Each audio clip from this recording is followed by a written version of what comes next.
जया एकादशी कब है, व्रत किस दिन करना श्रेष्ठ रहेगा, क्या करना है और क्या नहीं, और सबसे जरूरी बात, पारण कब और कैसे करना है और क्या भूल नहीं करनी, जो ज्यादातर लोग नहीं जानते और जिससे व्रत का पूरा फल नहीं मिल पाता।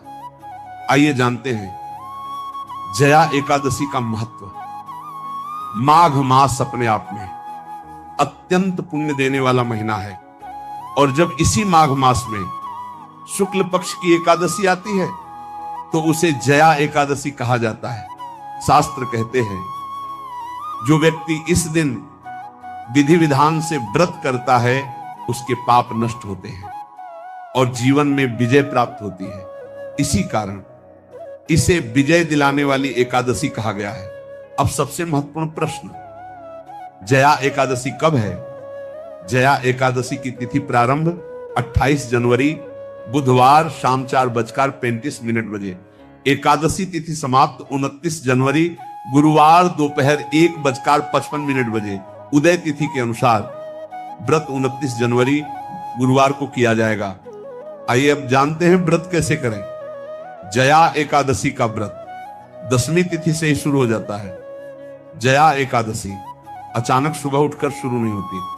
जो लोग इसका पूरा फल चाहते हैं वे इसकी तैयारी दशमी तिथि से ही प्रारंभ कर देते हैं। इस दिन भोजन को हल्का रखा जाता है, विचारों को शांत रखा जाता है और इंद्रियों पर संयम रखा जाता है, क्योंकि जिस व्रत की नींव शुद्ध होती है उसका फल भी पूर्ण मिलता है।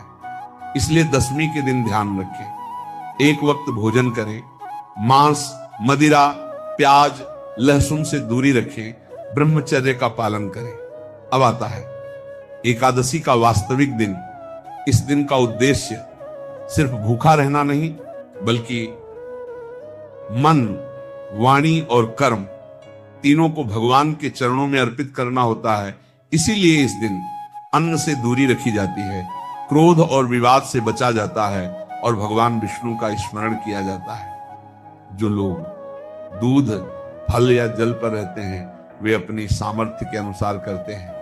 एकादशी के दिन प्रातः स्नान करें, भगवान विष्णु या नारायण का पूजन करें, सूर्य देव को अर्घ्य अवश्य दें, ओम नमो भगवते वासुदेवाय नमः मंत्र का जाप करें, संभव हो तो फलाहार रखें या केवल दूध और फल लें। अब जानते हैं एकादशी में क्या न करें।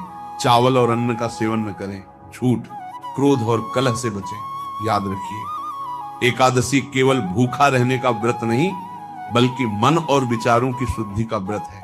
और एक महत्वपूर्ण बात, यदि संभव हो तो रात्रि में भगवान विष्णु के नाम का स्मरण करें, कीर्तन सुने या विष्णु सहस्त्रनाम का पाठ करें। अब व्रत पारण कब करें? अब ध्यान से सुनिए। पारण 30 जनवरी शुक्रवार को किया जाएगा। इसीलिए पारण सदैव द्वादशी तिथि में सूर्योदय के बाद और हरिवासर काल बीत जाने पर किया जाता है। यहीं पर अधिकतर लोग अनजाने में चूक कर बैठते हैं। पारण में पहले भगवान को भोग लगाएं, फिर सात्विक भोजन ग्रहण करें। जया एकादशी केवल एक तिथि नहीं, ये जीवन में विजय लाने का अवसर है। यदि आपने श्रद्धा से ये व्रत कर लिया तो समझिए भगवान नारायण की कृपा आपके साथ है। जय श्री राधे।